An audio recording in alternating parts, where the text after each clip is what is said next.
girls, grab your beers. Hey everybody, this is Charlie from Anthrax, and you are listening to today's Boondoggle. This is Mark Metcalf, and you are listening to today's Boondoggle with Bailey on Domain Cleveland Radio. You are listening to today's Boondoggle with Bailey on Domain Cleveland Radio. Yes, Kato Kalin listens to this all the time. Welcome to today's Boondoggle.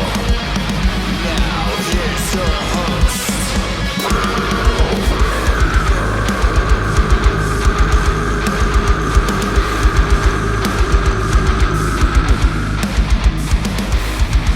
I am Monty Heath, so one Heath, and you are listening to today's Boondoggle. Hey, what's up? It's John from Skillet, and you are listening to today's Boondoggle on Domain Cleveland Radio. Fasten your seatbelts.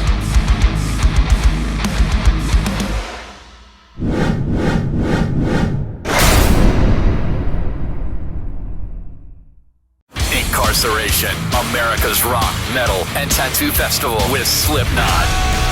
Falling in Reverse, Five Finger Death Punch, plus Marilyn Manson, 3 Days Grace, Beartooth, Knocked Loose, Lamb of God, Parkway Drive, I Prevail, In This Moment, and so many more. Report to the Ohio State Reformatory on July 18th through 20th, 2025 to face your sentencing. 3 days of rock, tattoos, and the return of the Haunted Blood Prison. Passes for Incarceration are on sale now at incarceration.com. Zombified. What's going on, everybody? It's Bill Bailey with today's Boondoggle. And real quick housekeeping note, if you're watching us on YouTube, Rumble, BitChute, or Odyssey, please hit that follow and subscribe button. And if you're listening to us on Spotify, Apple, Google, whatever podcast platform you utilize, please hit that follow and subscribe button so we can continue to bring you conversations like the one I'm bringing you today. I'm catching up with Mr. Corey Pierce of the band's Disciples of Verity. What's going on, man? How you doing, dude? Good, man. Good.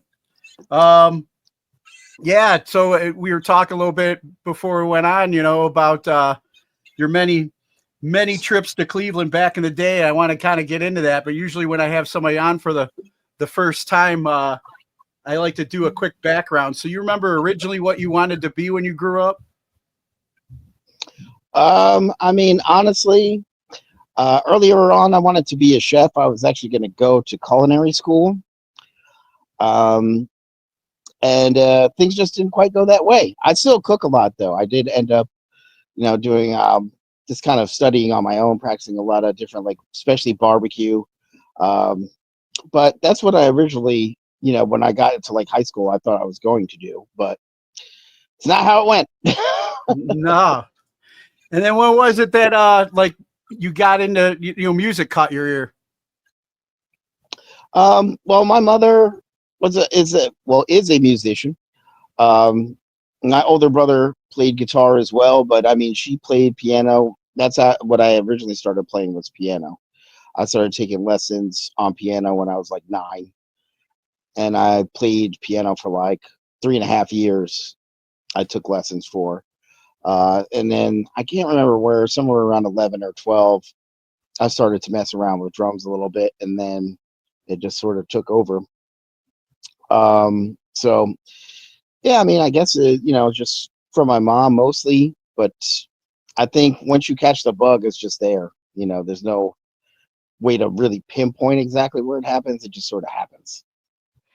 And then who are some of your musical influences, growing up? I mean, they were really all over the place. My mom liked a lot of different kinds of music, from classical to, Dolly Parton and Motown stuff. So, I mean, I had a lot of different influences.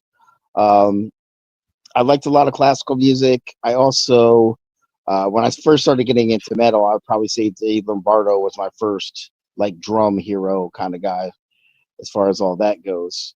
But I had a lot of different influences because I just was exposed to a lot of different kinds of music. Nice. And then when was it that, as you started transitioning from, piano and playing drums more, did you get around other like-minded musicians and start playing out? Oh, I mean, not for years. I mean, you do the kind of high school talent show stuff like that. I jammed with a couple friends, in the basement. but I didn't really start playing out shows until I was in my 20s. I wasn't, playing out before then. I did drum corps for a long time and stuff like that. But as far as playing in a band and playing out, actual shows, that didn't happen until I was like 24 or 25, I think. Gotcha. And then when was it that God Forbid came together for you? I mean, we started before we were actually God Forbid, and we just started jamming together. I think that was around somewhere around 97, 98, somewhere in that vicinity. And that's when we kind of started just playing together, and then changed the name of the band to God Forbid eventually. And, the rest is history, just kind of launched from there. Went all very quickly after that. And what was the name again before God Forbid? Oh, we don't discuss that. You have to go do your research and find that. We don't talk about that. Yeah, you have to go figure that out for yourselves, people. All right. And then, as we were talking, it's out there somewhere, I assure you, on the interwebs. But as we were talking before we went on the air, you made quite a few trips out here to Cleveland when you were playing with God Forbid and with our mutual friends Ringworm and stuff like that. I remember seeing you guys at Euclid Tavern and Fantasy Nightclub and I think Peabody's quite a few times back in the day. Oh yeah. What was that experience like, getting out on the road and touring and starting to play build a name for yourself with that band? It's exciting, obviously at first, and you don't really have any idea what to expect. And then, once you get into it for a while, you start to realize it's fun work, but it's still work, and a lot of people don't get that. It's it's still work. It's fun work, but it's still work. And, especially touring life is not, everybody's not built for touring life. It's really hard on you, physically, emotionally. It's hard on your personal relationships for sure. It's hard on you financially in a way that is inexplicable. People think it's oh, you guys go out there and play these shows, but most bands when they first start touring, I mean, you're getting paid, but you're not making any money for years unless you get extremely lucky. Maybe not ever. You're always constantly battling some kind of debt, and then when you get home, you're gonna have to try to get back to work, and hopefully you got a job that will allow you to come and go. But if you don't, you got to find a new job or do whatever you got to do to make the ends meet. So it was cool. I mean, it was very fun, but I mean, you also realize the sacrifices that are necessary to live that life. I think a lot of people don't get, how hard it is to be in a band and tour, and it's not getting any easier. To a certain extent at this point, especially for new bands, it's super difficult.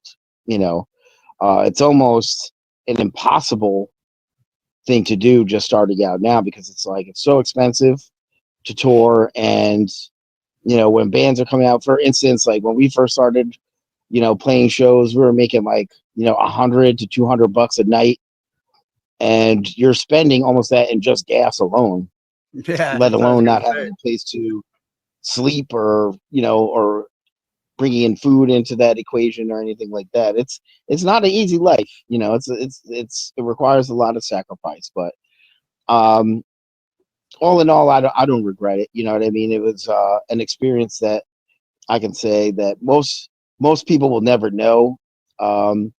And I feel pretty privileged to have been able to do that and still be able to do that if I so choose. Yeah, I was gonna say it's sometimes you just make enough to put in the tank to get to the next gig, and hope for the best at that one. Yeah, I mean, it's definitely not easy, and I mean, I see conversations all the time, with people talking about, bands, complaining about money and complaining, why don't you just go back and get a job? Okay, well, people need to ask themselves, how can you leave your job and go on the road for, I don't know, 2-3 months at a clip over the course of 2.5 years and be home like, 9 or 10 months out of that 2.5 years and still keep your job and have enough money to, basically come home broke literally the day you get home, and then have to figure out like the next day, like, all right, well, how am I gonna, pay my bills? What I mean, how am I Yeah, gonna eat? exactly. And I see people, talking about bands and how they're obsessed with money and making cash grabs and all this kind of things. And I'm not saying that none of those things happen. I'm just saying you need to realize that, people in bands are still people. They still have responsibilities and needs, and it's not easy to go out here and be able to play live shows in front of people. And as most bands, especially in heavy music, they do it because they really love it, not because they're making it a ton of money. And I think more people should, pay attention to that before they launch accusations about, bands just like, I need money. Yeah, of course they need money. Like, you don't need money to survive. You guys just eat oxygen, But I'm thankful to have been able to tour and to be able to do so again if I so choose. But I love um, all the opportunities that I've been given. I'm thankful for. Yeah. I mean, given all that, there's been some, before we get into your current project, there were some rumblings, with about God Forbid possibly coming back and putting out some new music. I see, Shadows Fall just came back together after all these years. Is there rumors true about possibly God Forbid getting back together? I mean, we've played several shows over the past 2 years. We just now started talking about, excuse me one second. Whew.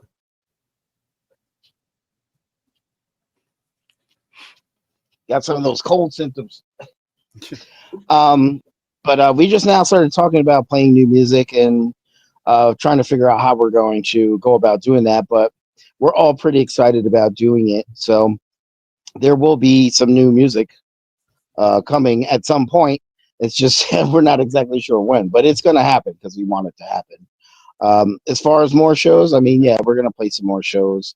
But I think the difference in situation is, between like us and Shadows Fall is where we're not going to be touring with God Forbid. Like, we just can't do it. Like, dudes have too many different responsibilities and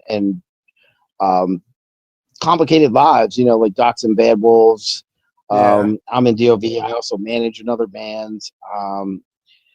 Just everybody has a lot going on. Dudes in our band have young kids. You know what I mean? And I was gonna say we're not young kids anymore. We all got families and other responsibilities now too.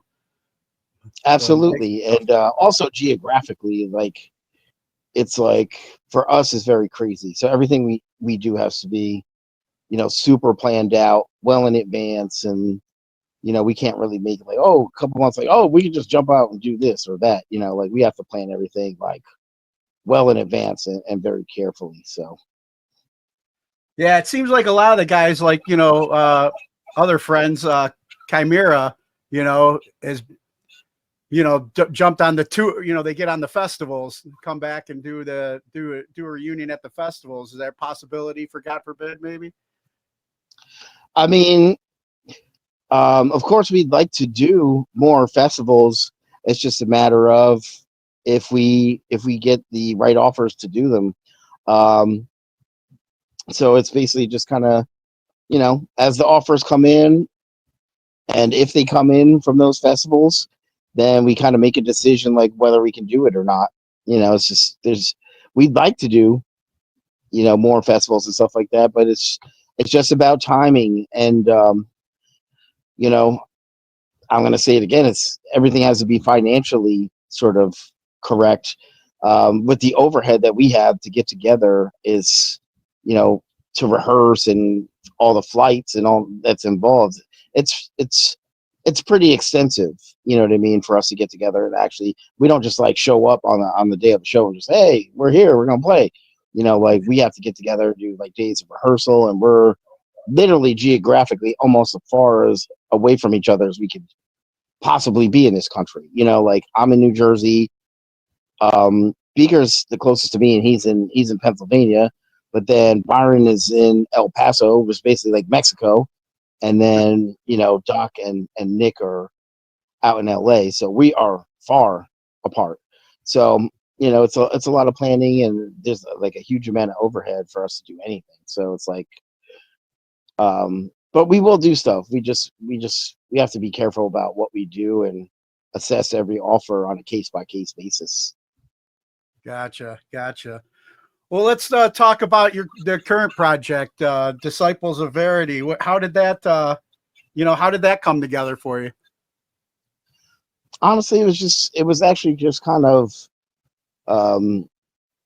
sort of just fell into place, like friends of friends. The bass player, George, this was originally like his like personal project. Like I don't think originally it wasn't supposed to be a band. He just had these song ideas, and he want to bring different musicians in that he knew to bring the ideas to fruition. So like he called me up and asked me to help him finish some songs and produce the first album, whatever. And Corey Glover wanted to do something heavier that he hadn't really ever done before in any of his many projects and things that he does. And there you go. It just sort of happened like that. Friends of friends, bunch of guys on the East Coast that all sort of knew each other, and then things just sort of escalated from there. So like basically like networking over the years of, the grind out on the road, kind of overlapping, with people back in the day, huh? Not really. No, it wasn't really from being out on the road. George Pond, who I mentioned earlier, like he's in another band called Negative Sky. I actually produced their record before any of the Disciples of Verity stuff happened.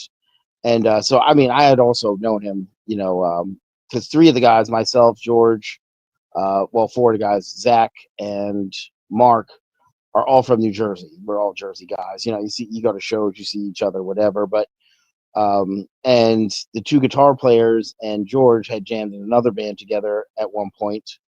So it wasn't really like grinding out on the road. It's just kind of local guys know each other. And then Glover had a mutual friend, a friend of ours by the name of Smitty, who managed a lot of bands in New Jersey and works with a lot of bands. He was just a real big metal scene kind of guy, and he knew all of us, and people get to talking, things just sort of happened, Gotcha. So yeah, so then you kind of touched on it, but how did you and Corey Glover then get connected? I mean, kind of through the guy I mentioned previously, Smitty. Like I had met Glover a few times over the years here or there, and our mutual friend Smitty was really good friends with him, and Smitty wanted me to produce a bunch of his bands that he was managing. And he, him and George kind of came to me and they said, "Oh, Glover wants to do something heavier. Would you be interested in playing drums, doing this and that?" And then I met Glover one day, basically at a photo shoot that we were taking for the band, which wasn't even a band yet, but George wanted to get some pictures, and we just sort of hit it off, and he was cool, and everybody got along, so it wasn't really hard to really put together. Nice. And then like how much now this project's actually been kind of together for a little while now. You're getting ready to release your sophomore album. How much growth would you say from originally getting together? How much growth do you feel you guys have all experienced since the first single, Pragmatic Sanction?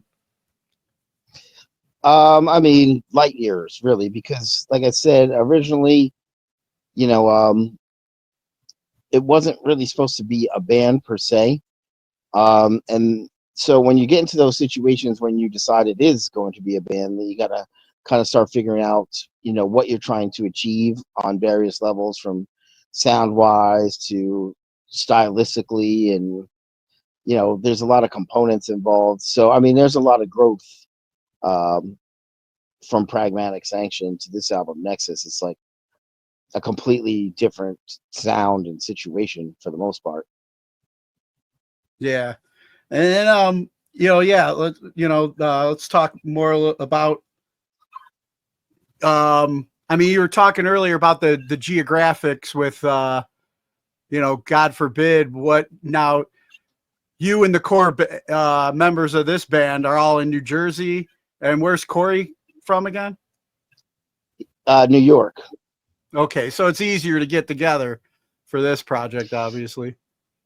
Yeah, obviously. Yeah. It's 1,000% easier to get together. I mean, it's a little crazy because, like, again, people have lives and are doing other projects and things like that. So, I mean, it's not terribly hard. It's obviously far easier than, God forbid, getting together, because yes, the geography is definitely less of an obstacle in this situation. So, Gotcha. And then I want to ask a little bit about the current single for that's out, Thread the Needle. What I mean, do you know what like the inspiration was for that song, or like the message that's behind it? I mean, I think Thread the Needle, and most of this, like, when you hear the whole album, which people will eventually listen to, it's pretty dark in tone all the way through. And most of the album, in some way or another, is just kind of social commentary on the many stressful things that are going on today, whether it's not just politics, but just interpersonally, and how hard it is to just make your way day to day. And it's also a large commentary on how pivotal these times are, like how bad things could really be, or maybe how great they could be. But as of right now, it's like Thread the Needle, I think, is a song that kind of is talking about all these kind of insane things that are going on in our world today, right? Like, every day you wake up and you don't know what is going to happen next. It seems like I'm pretty sure everybody feels that way. Like, I talk to so many of my friends, like, it's like you wake up every day and you don't know what kind of extreme thing is going to happen from one moment to the next. And Thread the Needle is kind of like a social commentary on that, just kind of coming from a certain dark and pessimistic place as to what's going to happen next, and how people feel sort of lost and fearful of what's happening and what could happen. So just trying to survive the day to day. You remember that television show 24? Yeah, of course. Kiefer Sutherland. Yeah. I mean, it's almost like, it reminds me of that, because it's just like every day you wake up, you don't know, like there's a timer, and I feel like, I'm like, like, oh my God, what's in the news now? What new fear mongering is being pushed on me today, and how do I manage to get through?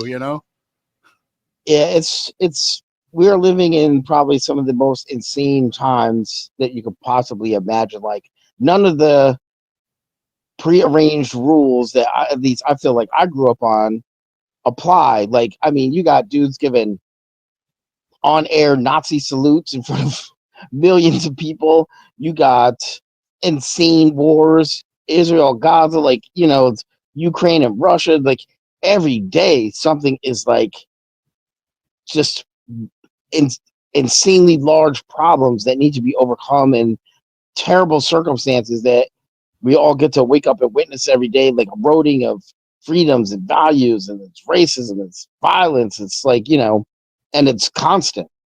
Yeah. So it's we're living in some crazy times, you know what I mean? I feel like everybody is feeling the weight of that.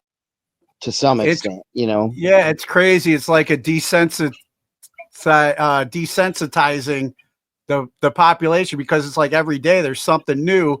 And it's like, unfortunately, it seems like people start getting like they're losing their empathy and critical thinking abilities and just becoming numb just to go, you know, just to survive in their own little bubble, you know, in the day to day. And it's, you know, I don't know, it's almost like by design, you know, so to Yeah, speak. I mean, I'm a firm believer in the fact that, well, not a fact, but I'm a firm believer in the idea that, you know, the constant bombardment of propaganda from all sides is, you know, 100% done with intention, and that's to keep people guessing. Nobody really knows the truth about anything because they launch all these things out there that, you know, on some level technically could be the truth. You know, obviously some things seem completely ridiculous, like this Elon Musk stuff with him Nazi saluting and then giving money to far right parties in Germany and all this other stuff. It's like, I don't know how you explain that shit away to where, like, okay, well, there's a reason for him to do all these things. Like, no, there's not. That I would think at this point that shit's pretty obvious. He literally gave a Nazi salute in front of millions of people. He doesn't care, and he got away with it. You know, nothing has happened to him. Nothing really has occurred. But as a whole, I think that we're just constantly bombarded with so much propaganda from news outlets, from social media, and it's constant. And it really, you know, what happened to all the hubbub with the fires in Hawaii? Do we remember about that? When they were launching all those conspiracy theories, that all of a sudden that was gone. Then the guy came out and he was talking about aliens, and he worked for the government, and he was a, you know, a reliable source. And then all that went away. Then there was the drones over the sky in New Jersey. Now nobody's talking about that. That was only a couple weeks ago. Yeah. And there's still no explanation for any of it. For that, for the alien guy, like there's no explanations. It just comes, and everybody comes up with these crazy theories. Some that seem believable, some maybe not. But I you're heard that the bombarded with all drones. of that. I heard that the drones were a new type of delivery system for Taylor ham. Do you know if that's any truth to that, being a Jersey guy? Well, I can tell you this. We don't call it Taylor ham here. It is pork roll. Pork roll. Taylor ham is not pork roll. Taylor ham is something else completely. They sell it in stores. Like, you can buy Taylor ham, but pork roll is pork roll. And now there's places that ship it out of New Jersey to other places. So, yeah, we can get it at the local BJ's here. My girlfriend's dad's from there, and he got me hip to it, so I had to throw that in for a Jersey. You know, listen to me. I mean, they started people were shooting at the drones here to the point where they actually had to tell people to stop shooting at the drones in New Jersey. Like, people were taking them out. Yeah, and like you said, that was only a few weeks ago, and then we had to deal with, you know, I mean, the hurricanes in North Carolina, you know, then the fires in LA, and it's just it's just nonstop. Then these crazy like ice raids. That's another thing that's going on in Jersey. So they had these insane ice raids here, right? You know, and this mass deportation thing, where pretty much it's just a license to round up anybody with brown skin, from what I could tell. Because they came to New Jersey, they went right to Newark. You know what I mean? Like, we know who you came for, but and in the process of doing that, they also picked up like veterans who showed their ID, and they still pictured them and fingerprinted them, and they were legal to be here, like actual veterans. Wow. So I don't know. There's a lot of crazy stuff that's going on. I know that for a fact because my brother's actually he's a retired state trooper, and he still has friends that work at the state house, stuff like that. So I am always asking him, like, is this really happening? And he's like, yeah, it's really happening. And it's like, it's just the crazy things that are going on right now, and just like, it's here and then it's gone, and like immediately people had their civil liberties trampled on right here in New Jersey. They had guys that were putting up Nazi rhetoric, like on flyers and stuff in New Jersey. Okay, like, and New Jersey is probably, next to New York, is probably the most diverse place I think in the country. Like, there's so many different kinds of people here, which is one of the great things of being in New Jersey, because like you get so many different cultures here, whether it's through food, through music, through just meeting people in school. You get a lot of different cultures and ideas from different kinds of people here, and it really truly is what America is supposed to be based on. It really truly is the melting pot here, in my personal opinion. But even here, you got all this violence and Nazi stuff and these weird raids and drones and all kinds of fucking just crazy stuff going on. And then, like we're just saying, it just poof, then it just evaporates. No one gives a shit that drones were flying over their house, or people's civil liberties were getting trampled, and people getting arrested and fingerprinted and photographed for no reason whatsoever. And it's crazy. It's really crazy. Yeah, it's like I was saying, it's like so much, we're being bombarded with so much. It's like a psychological operation to just kind of like desensitize us to the next thing, where we, if it was just like, the one thing we could all unite on and come together and say, hey, this is wrong, but we're being hit by so much. Everybody's just like, I think it's by design for sure, Yeah, I think, everything like this is by design, because over the course of history, whether you go back to Greece and the Romans all the way to now, or, Napoleon or Hitler or whoever, the system is always the same. The few own a lot. In order to keep themselves in that position, the best way to do that is to take the many and keep them at each other's throats. And right now, our citizenry in this country has never been more divided than any other time in history, in my opinion.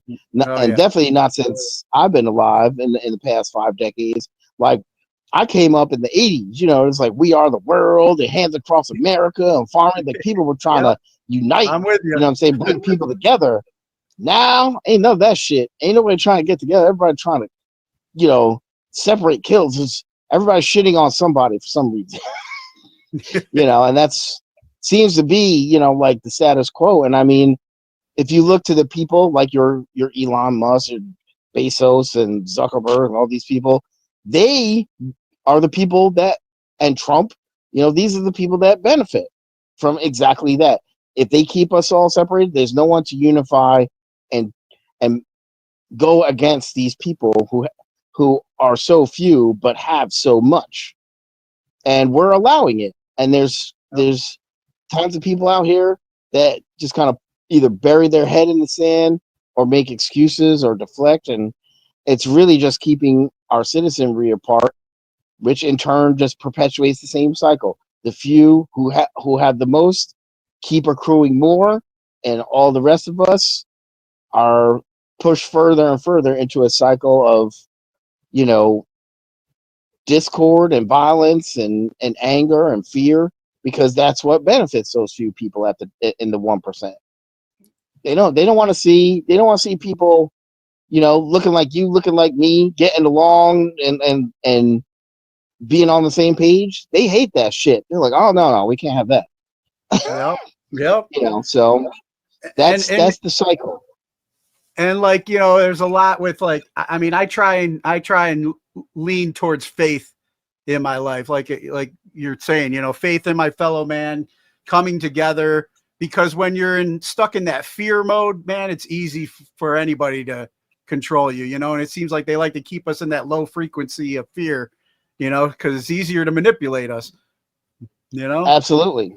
150%. I agree with that 1,000 times over. I've said it to so many people, and I have friends on both sides of the question. I have friends that voted for Trump, and they're still defending him and the things that he's done. I really don't get it. I don't understand how you keep defending a guy that's literally. I looked this thing up, and I actually looked it up on X because I wanted to ask Elon Musk AI these questions. So I started asking questions, And I asked how many times Trump has lied to the American people. It said he has lied publicly over 32,000 times in his first term alone. And then since he took office, there are 9,000 incidences, public incidences, where he said false things straight up. Like, that's not whether you're left or right or anything. That's just a fact. Numbers don't lie. It is what it is. I just don't understand how people see these things going on and not recognize them for what they are. But then you sit back and you realize that he has a team, and this is what I'll say is the one thing about Trump that I will agree with anybody on, is him and his team are fantastic salesmen. They are terrible at everything else with the lies and the terrible behavior, and it's like there's nothing about what he does or the people he surrounds himself with that makes me go, I want to be like that guy or that person. You know what I mean? That's somebody I want to aspire to be like. You know what I mean? Like, Yeah. I think in the past, there are people that were vilified, whether it was like Dick Cheney or George Bush Jr. or stuff like, where, yeah, you may not agreed with everything they said, but there was no point at which I was going like, I really hate these people.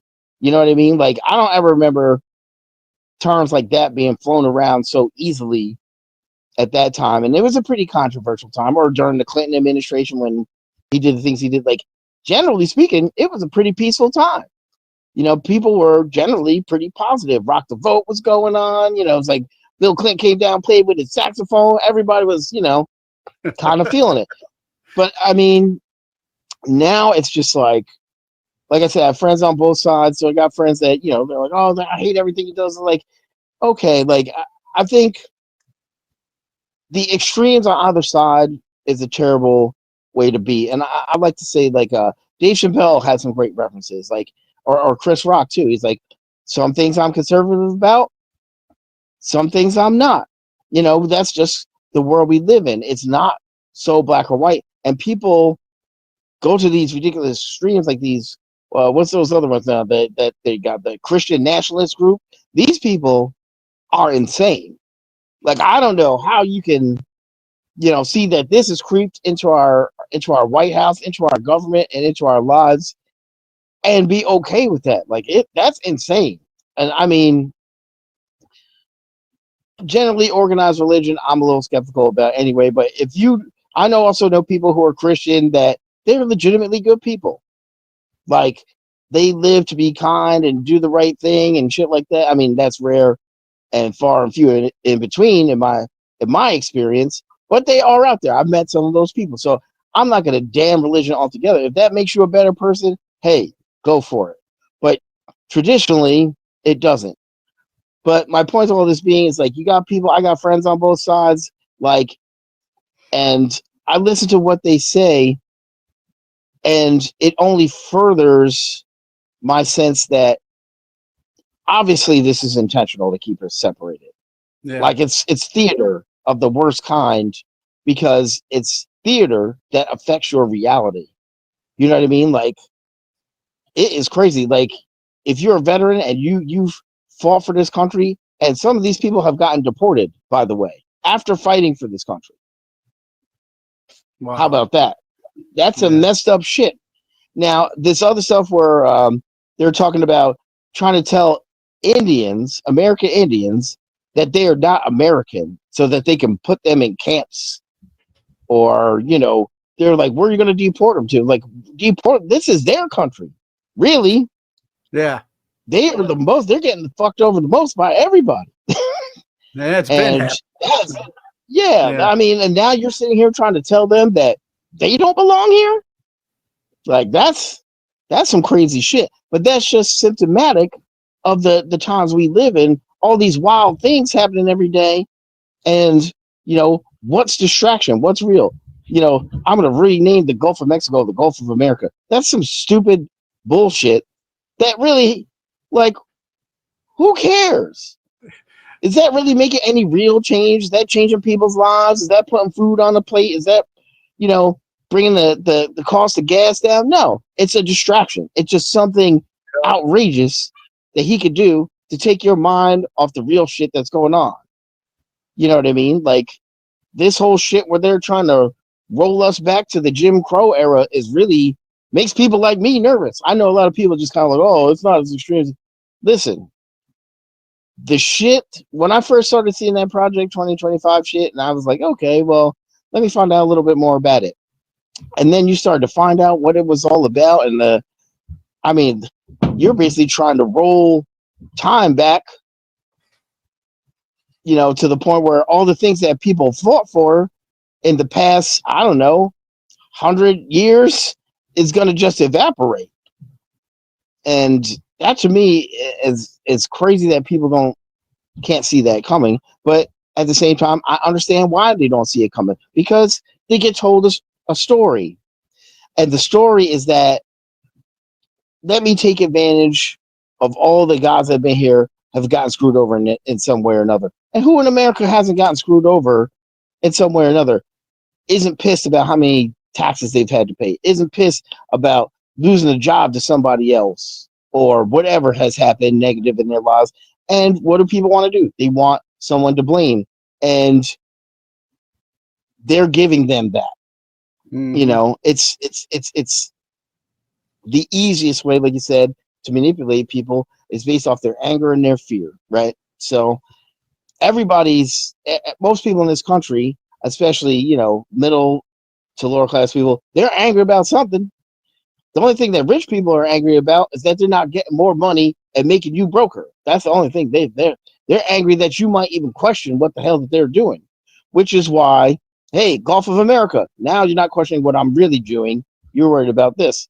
Meanwhile, on the other side of things, you got Elon Musk over here with what's the oldest guy in Doge? He's like 24, right? He's like the oldest person in this Doge, committee that he's put together.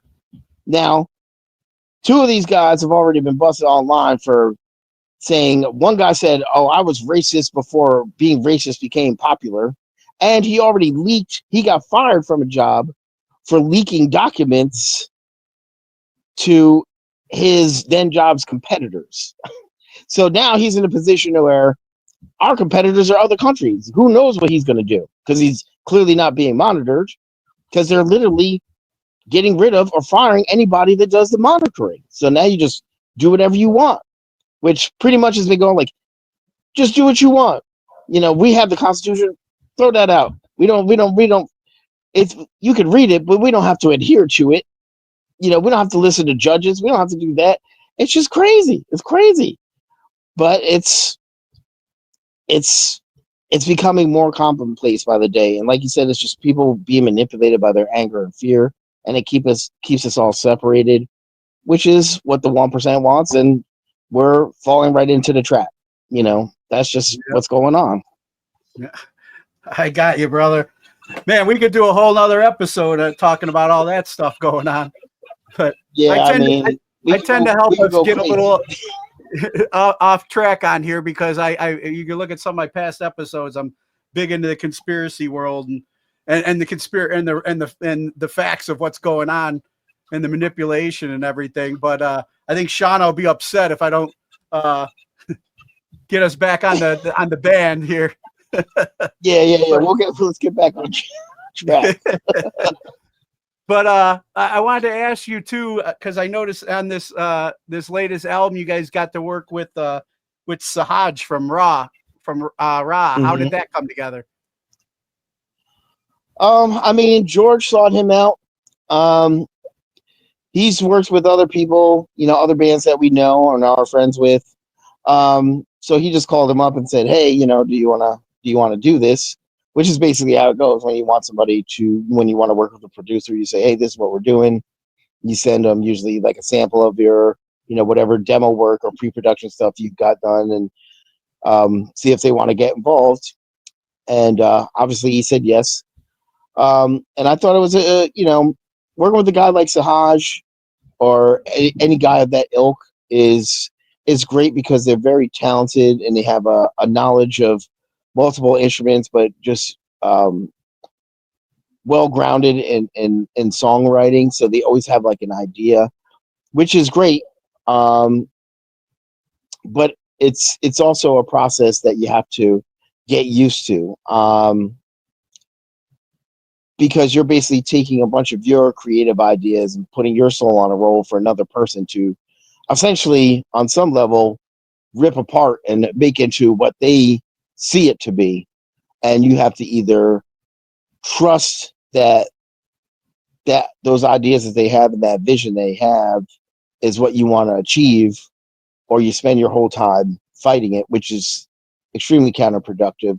But yeah, it's just a couple phone calls made and mutual friends, and he said yes, and it was as easy as that. You book the time and go in and get to work. Nice. Now I know we started this conversation talking about like the joys or the obstacles with touring and stuff. Has there been any talk about taking this project down the road?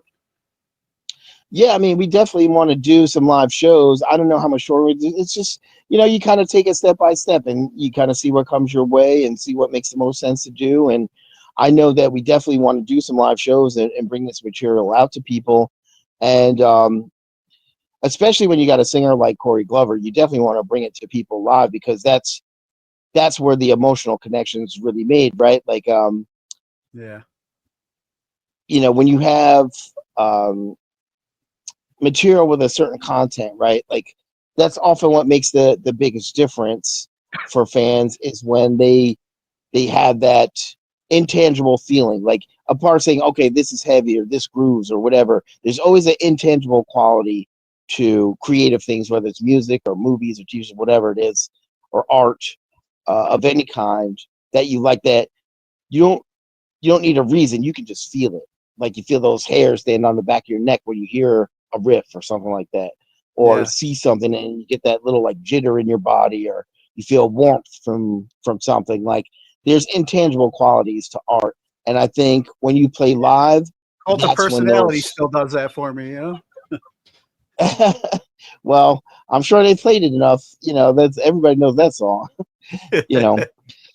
It's funny to me, like, how universal that song is amongst people in the world. Like, you don't really realize how big that song is, especially till when you're hanging out with that dude and you got to go out in public places.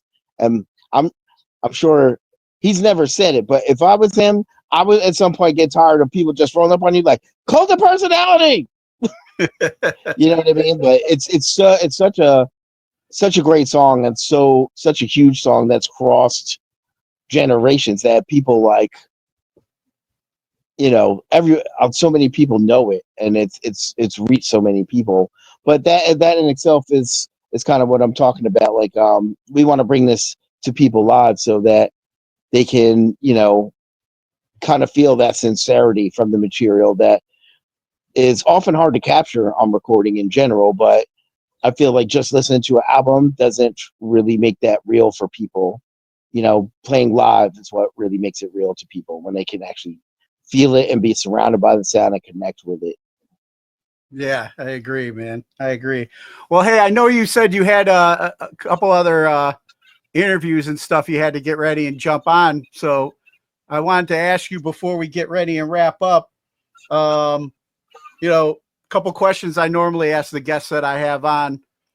Who are 3 people who've inspired you and you can credit for making you the person you are today? The person I am today. Wow, that's big. I would say my mother, for sure. My brother, Mark, who is like, he's actually like pretty much, other than looks, he's like the complete opposite of me. Like, he's a super straight-laced dude. He was a state trooper for over 30 years, 30 years.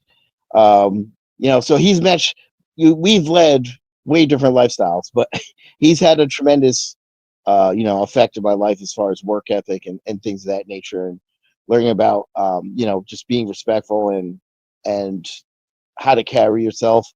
A third person I would say is my high school band director, Fred Oltrzewski. Big shout out to Mr. O. who's affected many, many lives. But in addition to being a great band director and having a tremendous amount of knowledge, he was also a drummer by soul and by trade. And he played other instruments, and obviously he's a, taught theory and, all of that stuff. So I learned a lot from him. I actually talked to him on Facebook the other day briefly. But he's affected many. So I would say those three people in my life. There's Nice. There's so many more that have had a tremendous impact on my life and shaped who I am. But right off the top of my head, I can drop those three easy. Nice. And then I like to answer this one because it takes people back. But favorite toy as a child?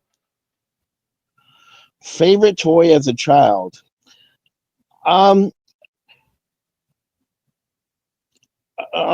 That's really hard for me to answer. I didn't have a typical childhood either because my siblings were much older. You know what I mean? Like the next youngest for me is 13 years older than me. So when I was like 5, they were like 18 and up. So that's who I hung out with. I have friends and stuff, but I'd say if you want to look at childhood toys, I guess skateboard would probably be my favorite childhood. I was still a child. I was a young teenager when I started skating and got really into that for a long time. Nice. And then any message you have for our military members that are currently serving overseas? I mean, having gone out and met a lot of veterans and made that kind of like a priority in my life to always show respect and meet as many of these guys as I possibly can and do whatever I can for them. I have one message to all our veterans, all our armed services who are overseas. Stay alive and make it home. That's the most important thing that you could possibly do. Stay alive and make it home. Come home to your families and your friends, and that's the most important thing in my eyes, at least. I can't speak for anybody else, but that's the one thing I wish for all our troops overseas is to be able to come home and see their families and friends and get home safely. Awesome. Corey, man, I really appreciate your time, man, especially being under the weather. Thanks for the conversation, man. I know we could go on and on about world events. Maybe we'll do a part 2 sometime.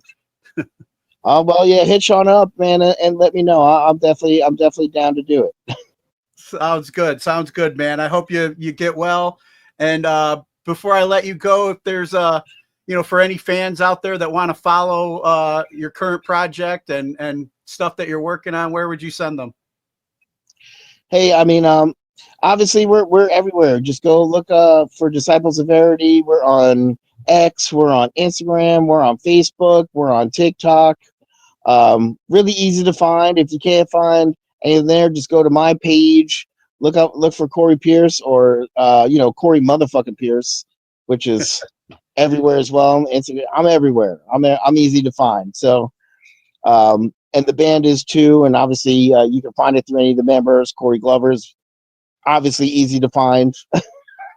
Well, he's easy to find online. In real life, he's very hard to find. But yeah, just go check out any social media. Just look up Disciples of Verity, and we'll come right up. Awesome. Thanks again for your time, Corey. I really appreciate it, man. You take care. You too. Thanks for having me, brother. All right. Bye-bye.